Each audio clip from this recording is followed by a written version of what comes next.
이 시간 우리 베드로전서 1장 3절에서 5절까지가 되겠습니다.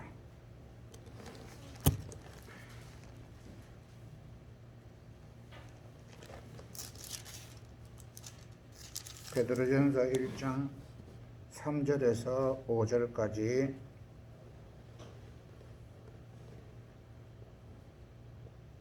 교독하시겠습니다.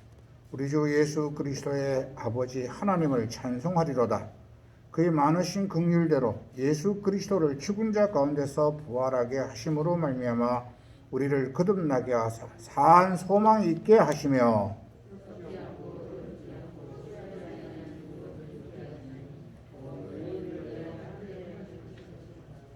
다 같이요. 너희는 말세에 나타내기로 예비하신 구원을 얻기 위하여 믿음으로 말미암아 하나님의 능력으로 보호하심을 받았느니라. 아멘. 이제 우리 2020년도 이제 마지막 우리 표 제창하겠습니다. 앞에도 나와 있죠. 여호와를 기뻐하라. 내 마음의 소원을 이루어 주신다. 시편 37편 4절 말씀입니다. 여러분들 하나님 기뻐하는 삶을 삶으로 올해도 지켜주신 것을 감사드립니다. 잠깐 기도하겠습니다. 하나님 아버지 감사합니다. 2020년도를 52주 동안 지켜주신 것을 감사드립니다. 오늘은 제한적인 숫자로서 나와 예배를 드리지만은 이 자리에 함께하지 못한 우리 성도들도 우리가 동일한 은혜를 허락하여 주옵시고 또 아버지 하나님 나라에서 애쓰고 수고하며 방역하는 데 힘쓰고 노력하는 데 아버지 하나님 결과가 좋아지게 해주시고 한국교회나 온 국민들이 동참하면서 속히 퇴치될 수 있도록 하나님께서 복을 베풀어 주시옵소서. 그동안 우리가 반듯하게 살지 못한 것도 용서해 주시기를 바라옵고 더 열심히 바르게 하나님 앞에 예배할 수 있는 저희들 되게 하여 주옵소서. 오늘 주시는 말씀을 통하여 하나님의 음성 듣게 하여 주시고 마음속에 다짐하며 끝까지 신앙을 다하는 저희들 되게 하여 주옵소서. 예수님의 이름으로 기도하옵나이다. 아멘. 여러분 경기 가운데 축구 경기도 있고 농구도 있습니다. 그리고 또한 배구도 있습니다. 보면은 축구에서도 보면은 계속 치고 있다가도 아니면 동점으로 있다가도 45분이 지났어요. 그런데 소위 말하는 오버타임이라 하죠. 오버타임으로 해가지고 우리가 올라가서 우리가 골을 넣었을 때 얼마나 그 끝까지 함으로 시계상으로는 45분 지나도 감독이 가지고 있는 이 심판이 가지고 있는 시계로서 오버된 타임을 맞춰주죠. 얼마나 좋겠습니까? 농구에서도 버저 비트라고 하는 것입니다. 시간이 땡 끝났지만은 선수의 손에서 공이 떨어져서 골로 들어가면은 시간이 지나도 손에서 떨어지면은 공격하는 그것이 지나서 들어가면은 버저, 소위 말하는 버저 비트라 해가지고 그걸 골링으로 인정해 줍니다. 그렇습니다. 저와 여러분들에게도 그게 재미있어요. 좋아요. 야구도 내가 좋아하는 팀, 뭐 프로 경기라든지 또 일본하고 국제 경기를 하는데 9회 말이라고 생각하세요. 우리가 졌다고 생각하세요. 그런데 신기하게 9회 말 우리가 마지막 공격하는데 정말 선수가 여러분 홈런을 쳤다고 해서요. 그래서 완전히 전복됐습니다. 9회 말 역전승으로 일으켰을 때 그 승리의 기쁨은 이루 말할 수 없습니다. 여러분 우리가 끝까지 다하는 성도가 되십시다. 끝까지 다하는 성도. 끝까지 다할 때는 마지막 순간 전복되고 승리하게 해주실 것이다. 여러분, 첫째, 하나님은 포기하지 않으십니다. 우리 하나님은 절대로 포기하지 않는다. 한 가지 분명한 것은 하나님도 나에 대해서 끝까지 포기하지 않습니다. 포기라는 법은 하나님 없습니다. 한번 저와 여러분들을 사랑하시겠다고 자녀로 삼아주신 것을 번복해서 너는 내 자식이 아니다 라고 하지 않으시면서 벌을 주더라도 징계를 받더라도 어려움이 있더라도 오늘의 전 세계가 지금 코로나19로 인해서 이루 말할 수 없이 진짜 비폐되어가는 그런 가운데 있다 할지라도 끝까지 우리는 하나님은 우리를 포기하지 않으셨습니다. 우리 인생을 포기할 권리가 사실 저희들에게 없습니다. 인생은 내 것이 아니기 때문입니다. 부부가 여러분 결혼했는데 부부는 남편이 내 인생이라고 하면 안 됩니다. 내 마음대로 한다는 남편의 인생은 아내가 절반을 차지한다고 합니다.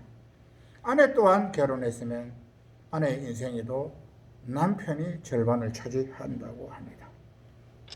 가족을 이뤘으면 자녀들도 내 인생의 한 부분이고 내 부모도 나의 여러분 인생의 한 포함이 되기 때문입니다.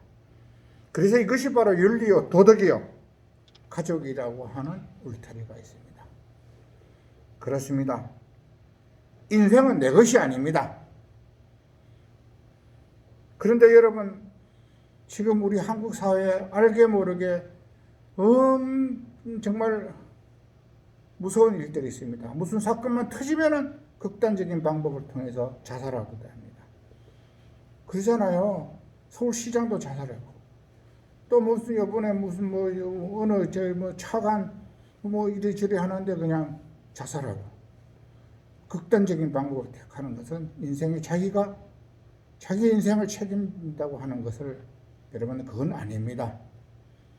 내 인생은 하나님께서 책임져 주실 줄 믿습니다. 사랑하는 성도 여러분, 저와 여러분들의 인생은 우리 그리스도인들은 내 것이 아니고 하나님의 것입니다. 하나님께서 나를 통하여 주신 내 남편도 내 아내도 내 자식도 내 부모도 내 것이 아닌 하나님의 것입니다. 왜냐? 하나님은 생명의 주관자이시기 때문일 줄 믿습니다. 하나님이 생명을 주셨기 때문입니다. 그러니 하나님은 생명을 주셔놓고는 우리를 포기하시겠습니까? 절대 포기하지 않으십니다. 하나님은 우리를 포기하지 않으시는데 우리가 믿음이 약해서 하나님 날 버리셨는가 보다. 이 국가가 나를 버리셨는가 보다.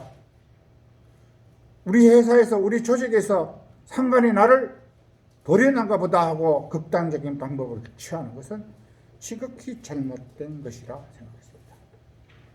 나를 낳아주시고 사람 되라 기르셨던 내 부모님의 그 사랑은 그 부모님이 무슨 능력이 있고 실력이 있고 돈이 많고 없고 내 부모가 가장 귀하신 분이십니다. 왜일까요? 내 부모가 나를 낳아 키워주셨기 때문에 내 일생은 반 이상은 60%, 70%, 80%, 90%까지는 어쨌든 몇 프로이든지 각각의 어떤 윤리의 기준과 신앙의 자세로서 나의 나된 것은 나로 말미암지 않고 내 안에 계신 그리스도께서 역사하심으로 이루어질 줄 믿습니다. 토마스 에디슨이라는 사람, 그 사람과 유명한 발명가입니다. 그는 최후의 한 사람도 정말 한 사람이 포기한 그 지점을 보고 그때부터 에디슨은 시작합니다. 억대 부자라고 하는 걸 TV에서 방영한 것을 보았습니다.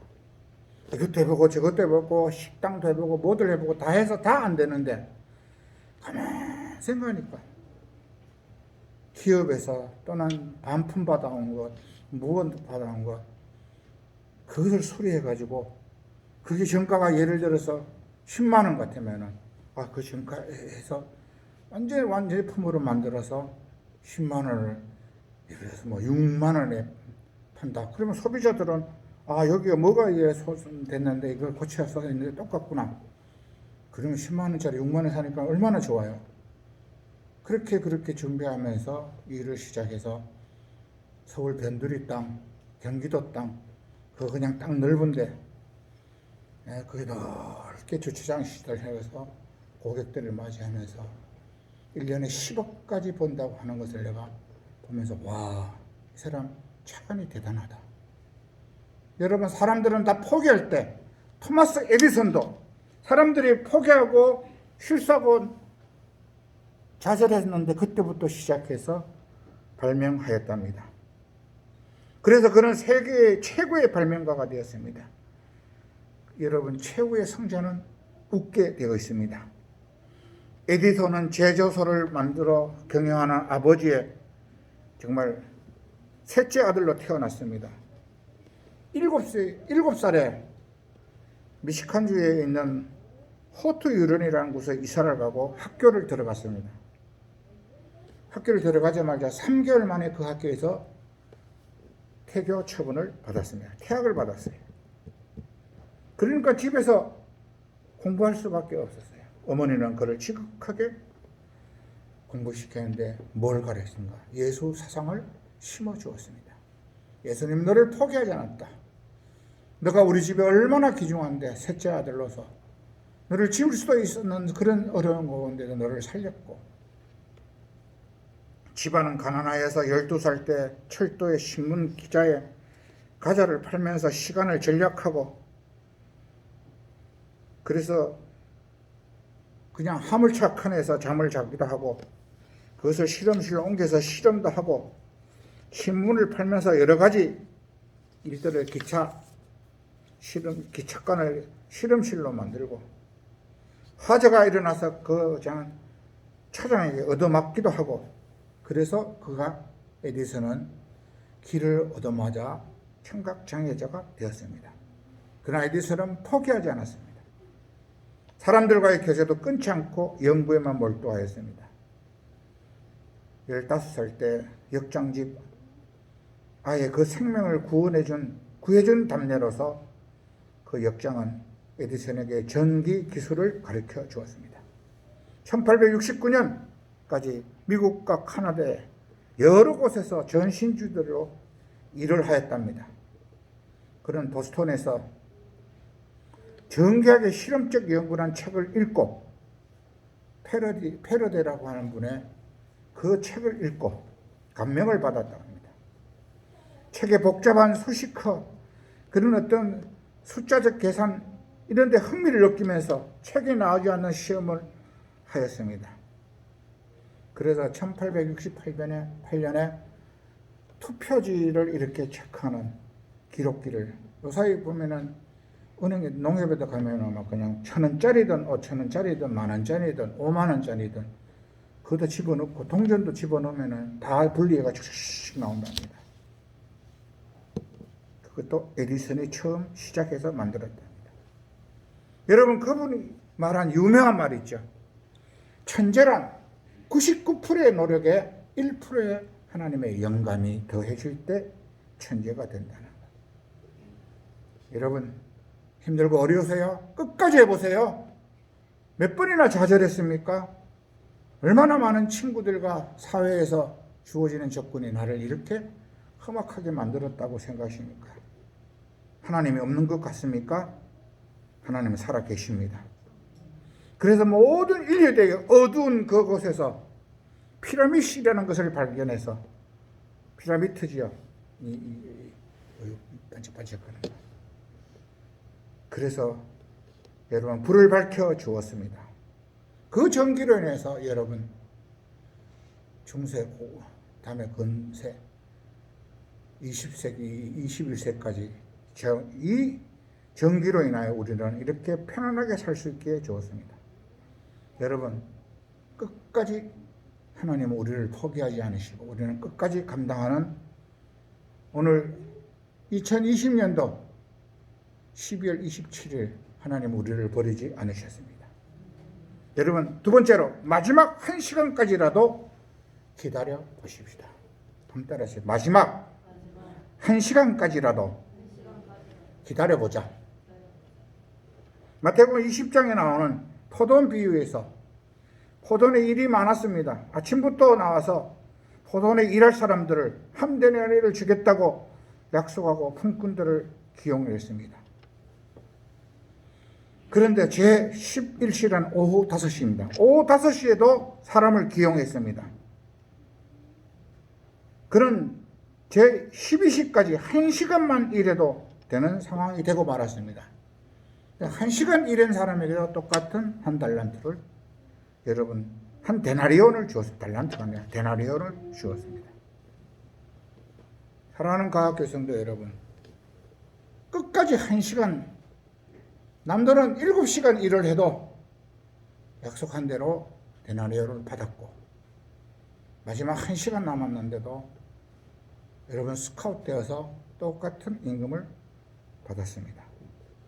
중요한 것은 기다리셔야 합니다. 하나님이 포기하지 않으셨는데 세상 사람들이 우리를 어떻게 하든 하나님은 하나님의 자녀를 통해서, 하나님의 일꾼을 통해서 우리를 스카웃 하실 줄 믿습니다. 이 기다림이라는 것, 성경 여기저기를 봐도 기다리는 자가 지혜로운 자라고 하고 있습니다. 탕자 비유에서 둘째 아들이 돌아오기를 기다리는 그 아버지는 상거가 멀기까지, 해가 뉘어지기까지 매일마다 떠난 그 둘째 아들이 돌아오기를 기다리는 그 아버지, 우리 하나님은 바로 그런 하나님이십니다. 기다리시는. 노아는 120년을 기다리며 방주를 산꼭대기에서 여러분 만들었습니다. 사람들이 별소리를 다 하겠죠. 저 영감이 조금 노망했나, 무슨 일이 있어서 바닷가에다 배를 짓지 무슨 산꼭대기에다 배를 짓느냐고. 그러나 120년 하나님이 약속하신 것을 기다리며 방주를 지었습니다. 사람들은 다 포기하고 말았습니다. 백세의 아들을 얻으리라고 하는, 하늘의 별처럼 바닷가의 모래알처럼 너에게 주리라고 아브라함으로 하나님은 아브라함의 그 믿음을 보여줬습니다. 여러분, 그래서 백세에 얻은 아들이 이삭이었습니다. 할렐루야. 그 앞에 받았던 자식은 여러분 혈통이 아니었다는 것이죠. 하나님이 원하시는 혈통, 우리는 믿음의 혈통을, 아브라함과 이삭이 그 일을 이었습니다. 여러분, 우리는 열매를 맺기 위해서는 우리는 바닷가에 포자를 하고 톳을 달고 그냥 하룻밤에 그냥 펑튀기처럼 만들어지겠습니까? 기다리죠. 혹시나 무슨 뭐가 몇 줄이 끊어지지 않는가, 조그마한 바람이 더 불면은, 파도가 심하면은 또 무슨 사고가 일어나지 않을까, 또 무슨 어떤 병이 생기지 않을까 걱정하면서 우리는 하나님 앞에 기도합니다. 밭에 농부들이 씨를 뿌리고도 그냥 있는 것이 아니죠. 자기까지 기임을 매기도 하고, 여러분 영양분을 뿌리기도 하고 하면서 꽃이 피고 바람 불어서 떨어지지 않도록 날마다 기도하면서 따먹기 위해서 기다리듯이, 아기가 태어나서 어른이 되기까지 그 많은 수고를 하면서 성숙될 때까지 기다리듯이 말입니다. 시인 토마스는 의미 있는 그 기다리는 의미는 기다림 속에 있다. 의미는 기다림 속에 있다. 무슨 의미가 있든지 그 의미를 그냥 얼렁뚱땅 하면 안 됩니다. 발효식품이 우리들에게 말해주지 않습니까? 금방 푸르르 끓여서 먹는 이런 일회용 모든 것들은 몸에 건강에 좋지 않다고 하죠. 어르신들이, 우리 조상들이 정말 발효시켜서 저장해서 오래 먹게 하고 거기서 모든 영양분이 만들어지듯이 말입니다. 기다림 속에서 분명하게 의미가 이루어질 수 있습니다. 여러분, 프랑스 속담에 이런 말이 있습니다. 기다림, 그것이 바로 인생이라. 기다리는 것 자체가 인생이라는 것입니다. 금방 쑥쑥쑥 되고 그냥 막 이 땅 저 땅 그냥 동시다발적으로 일어나고, 그것은 인생이 아니라 하나님만이 하실 수 있는 일입니다. 하나님 전능하신 하나님인데 우리가 감히 하나님처럼 어떻게 그렇게 하겠습니까? 인생은 기다리는 것이라 했습니다. 영적인 성숙은 하나님을 참고 기다리는 것이 필요합니다. 아멘. 기다려야죠. 햇과일이 좋다고요? 그러면 막 그냥 푸시푸시한 거 먹어야 될까요? 아니죠. 오랫동안 그러면 숙성해서 익어야 되고, 따서도 또한 그것이 또 자체적으로 좋은 영향을 만들 수 있을 때까지 두고 먹는 것이 좋습니다. 마지막으로 여러분, 마지막 1시간만이라도 일해야 한다는 것, 여러분 성공의 반은 인내하는 것이라 했습니다. 멋있죠? 성공에 저 사람 성공했다. 반 이상은 인내하고 참는 사람입니다. 행복은 그 자체가 긴 기다림 속에서 주어진다. 까미라고 하는 사람이 한 말입니다. 까미라는 수첩이라는 책에 나오는 말. 행복은 그 자체가 기다림 속에서 많이 만들어진다. 마지막 1시간까지도 일했기 때문에 마태복음 20장 7절에도 보면 우리를 품꾼으로 기용할 사람이 없어서 이대로 있다고 하였습니다. 하나님은 지금도 저와 여러분들을 찾고 계십니다. 여호와를 찾으라. 그리하면 너희가 살리라. 아모스 5장 4절과 6절 말씀이 2021년도 우리들의 주제가 되겠습니다. 여러분 끝까지 참고 기다려 보십시다. 주인은 그러면은 포도원으로 들어가서 일하라고 합니다. 1시간밖에 일하지 않았지만은 아침 7시부터 일한 사람과 똑같이 우리를 누가 뭐라고 말할 수 없습니다. 왜냐? 주는 사람은 주인이 주는 거니까. 내가 너하고 약속한 대로 내가 한 대로 좀 주겠다고 했으니까 그 주는 건데 너가 왜 말이 있느냐. 사랑하는 가학교 성도 여러분, 저와 여러분들에게는 하나님께서는 단 1시간만도 저와 여러분들을 택하여 부르셨다면 말입니다. 지금도 하나님은 지금도 섭리하고 계십니다. 하나님이 온 우주 만물을 창조해 놓고 그냥 내버려 두었다면 우리는 이 땅에 존재할 수가 없습니다. 하나님은 지금도 섭리하고 계십니다. 온 천계를, 온 우주 만물의 봄, 여름, 가을, 겨울을. 근데 인간은 자꾸 환경을 파괴함으로 인해서 자꾸 정말 지구가 점점 노쇠해져 가고 있습니다. 인간은 그렇게 하지만 하나님은 끝까지 하나님의 뜻을 이루기까지 감당하고 있습니다. 하나님은 지금도 일하고 계십니다. 만약 하나님께서 이 온 우주 만물을 지금도 지키지 않으시고 포기했다면 바다는 쓰나미 현상이 일어나겠고요. 땅은 갈라지고 지진이 일어납니다. 영하가 막 20, 30도가 되어버린다고 생각해 보세요. 섭씨 30, 40도, 30내지 40도가 막 된다고 해보세요. 하나님 그냥 뒀으면 온 우주 만물들이 우리 인간은 살 수가 없습니다. 아무도 이 사실을 우리가 아무리 과학이 발달되어도 이것을 해결할 방법은 없습니다. 그래서 자연 그대로 하나님의 섭리를 따르셔야 할 줄 믿습니다. 아무리 여러분 농산물에 수산물에 기업에 공장이 방송 시스템이 무엇을 한다 할지라도 우리 하나님께서 지금도 일하고 계십니다. 요한복음 5장 17절 말씀에 보면 아버지께서 일하시니 나도 일한다고 말씀하셨습니다. 하나님 지금도 일하고 계십니다. 할렐루야. 모든 사람들은 목사가 마찬가지입니다. 퇴직을 하고 난 다음에 그 이후에 어떻게 살 것인가라는 계획이 없으면 그때부터 지옥입니다. 그래서 열심히 일하면 힘들고 어려워도 일하면 생활이 유지되고 마음도 건강해지고 생각도 건전해져 있습니다. 그럼 끝나고 난 다음에 퇴직을 하고 난 다음에 그 다음에 어떻게 할 것인가라고 하는 것. 여러분, 우리 하나님은 지금도 일하고 계시는데 예수님도 하나님 아버지가 일하고 계신데 나도 일하겠다고 하셨습니다.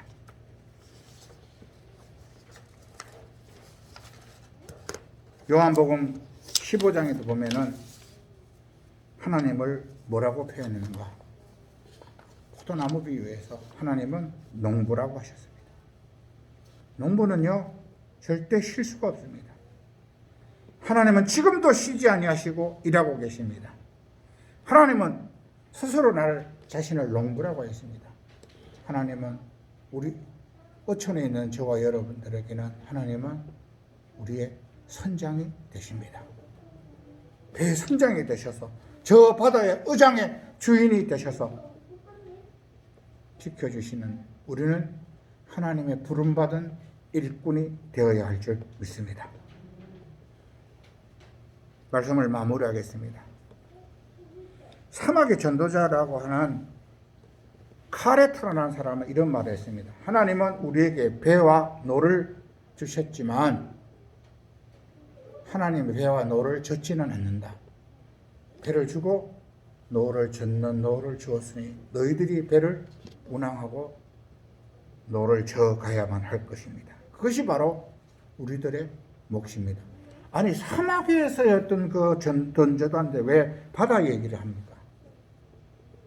사막에서도 아무것도 없어도 하나님께서 이스라엘 백성들을 밤에는 불기둥으로 낮에는 구름기둥으로 인도하셔서 살게 해주셨습니다. 사랑 많으신 가학계 성도 여러분, 2020년도를 마무리하면서 우리는 어떻게 해야 될까요?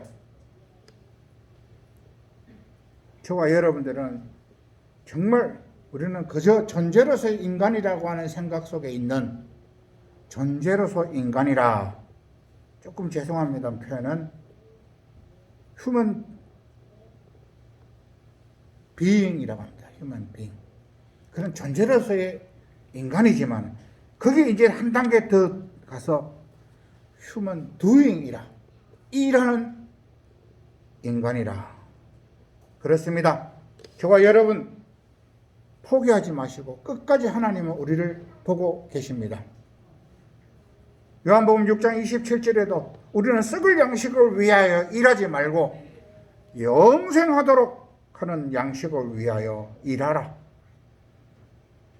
그렇습니다. 저와 여러분들, 우리는 이 땅에 살고 있지만은 이 땅이 우리의 영원한 목적지는 아닙니다. 우리가 가야 할 곳은 영원한 하늘나라입니다. 그렇다고 하늘나라를 가기 위해서 이 땅에 그냥 포기하고 말겠습니까? 아니지요. 영원히 썩지 아니할 영생을 위하여 우리는 오늘도 우리에게 주어진 일을 끝까지 하나님 우리를 포기하지 않으셨습니다. 마지막까지입니다. 단 한 시간이라도 평생을 나쁜 짓 하고 살아왔던 예수님 양편에 있던 강도들, 그 한순간 오른쪽이라기도 한편이라고도 합니다. 그 한편 강도는 우리도 하나님의 영광에 가도록 하나님 정말 예수님 앞에 보였고, 한 사람은 당신이 진짜 구세주면 우리를 살려주라고 원망하였습니다. 저와 여러분 끝까지 한편 강도, 그 순간 우리 예수님은 나와 함께 낙원에 이르리라. 할렐루야. 여러분 우리 끝까지 여러분 감당하시리야 할 줄 믿습니다. 그렇기 때문에 우리는 일하는 사람입니다. 지금도 시계는 돌아가고 있습니다. 지금도 자선과 공전을 통해서 온 우주 만물을 하나님은 섭리하고 계십니다. 그 가운데 만물의 영장이라고 하는 하나님께서 저와 여러분을 창조하셨습니다. 그래서 그 중에서 심히 좋았더라. 우리 인간을 만들어 놓고는 심히 좋았더라. 온 우주 만물을 만드는 거 좋았더라, 좋았다고 했습니다. 굿, 굿. 우리 인간을 만드는 거 베스트 굿, 최고로 좋았더라. 그런 우리 인간을 왜 포기하시겠습니까? 그 하나님 지금도 우리를 위해 일하고 계십니다. 하나님을 더 가까이 나아가는 자는 살리라. 하나님 찾는 자는 승리할 줄 믿습니다. 아멘. 끝까지 다하는 우리 과학계 성도 여러분 되시기를 주님의 이름으로 축복합니다. 아멘. 그게 바로 부활이죠. 찬송가 167장 우리 찬송하시면 준비하신 예물 하나님 앞에 드리시겠습니다.